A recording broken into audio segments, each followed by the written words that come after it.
Hey guys, രാവിലെ തന്നെ അരക്കുറ്റി പൊട്ടും ഓരോ പഴവും കുത്തിക്കയറ്റി നേരെ ഉച്ചക്കത്തേക്കുള്ള സാധനങ്ങളൊക്കെ അരിഞ്ഞ് വെച്ചിട്ടുണ്ട്. തിങ്കൾ മാറിയിരിക്കുന്ന പിണങ്ങിയിരിക്കണം കേട്ടോ. തോരത്തിനും അവിയലിനും മാങ്ങക്കറിക്കൊക്കെ അരിഞ്ഞ് വെച്ചിട്ടുണ്ട്. ചെസ്റ്റ് നമ്പർ ഫസ്റ്റ് ആയിട്ടുള്ള അരി അടുപ്പിക്കാറുണ്ട്. ചോറ് ഉണ്ടെങ്കിലല്ലേ ബാക്കി കറി വെച്ചിട്ട് കാര്യമുള്ളൂ. ചോറ് വെച്ചിട്ടുണ്ടെങ്കിൽ അപ്പുറത്ത് ഗ്യാസ് വന്നു ഗൈസ്. ഇവിടെ വന്നെന്ന് പറഞ്ഞ് എത്തി നോക്കിയപ്പോഴത്തേക്ക് അപ്പുറത്ത് വന്നിട്ട് അവർ പോയി. ഇന്ന് ഉച്ചയ്ക്ക് ചാള മീനാണ് കേട്ടോ. ചോറ് ഇറക്കിയതിന് ശേഷം നമ്മൾ അവിയൽ വെച്ചു. ഇങ്ങനെ എല്ലാം റെഡിയാക്കി വെച്ചിട്ടുണ്ട്. ഒറ്റ അടുപ്പുള്ളതുകൊണ്ട് ഓരോ സാധനങ്ങളെ വേവിച്ചിട്ടല്ലേ നമുക്ക് അടുത്ത വയ്ക്കാൻ പറ്റും. അവിയൽ വെക്കുന്ന നേരം കൊണ്ട് അമ്മ പോയി മീൻ കണ്ടിച്ചിട്ടുണ്ടായിരുന്നു. അവിയൽ ഇറക്കിയതിന് ശേഷം നമ്മൾ മീൻകറി വെച്ചു.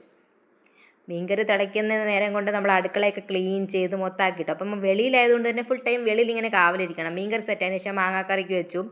മാങ്ങാക്കറി സെറ്റായതിന് ശേഷം തോരൻ വയ്ക്കാമെന്ന് വിചാരിച്ചിട്ടുണ്ട്. അത് മാങ്ങാക്കറി പിന്നെ അമ്മ അകത്ത് കൊണ്ടിട്ടാണ് കടുവൊക്കെ വറുത്തെടുത്തത്. എല്ലാം ഒറ്റ ചട്ടിയിലാണ് കേട്ടോ. കാര്യം കരി പിടിച്ച പാത്രങ്ങൾ അധികം കഴിവണ്ട. എല്ലാം മാറ്റി മാറ്റി വയ്ക്കാമല്ലോ. മീനിൻ്റെയും ചോറിൻ്റെയും തോരത്തിൻ്റെയും ചട്ടി മാത്രം കഴിവാൽ മതി. തോരനും സെറ്റായതിന് ശേഷം ഞാൻ പിന്നെ ചോറ് കഴിക്കാനായിട്ടിരുന്നു. പൊതുവേ ഞാൻ അവിയൽ എടുക്കാറില്ല. എനിക്കിഷ്ടമല്ല അവിയൽ മാങ്ങാക്കറിയൊന്നും. പക്ഷേ അടുപ്പിൽ വയ്ക്കുന്നതിന് ഒരു പ്രത്യേക ടേസ്റ്റാണല്ലോ. സോ ഞാൻ എല്ലാം കൂടെ കൂട്ടിക്കുഴച്ച് കഴിക്കാനായിട്ടിരുന്നപ്പോൾ തിങ്കൾ വന്നിട്ടുണ്ടായിരുന്നു.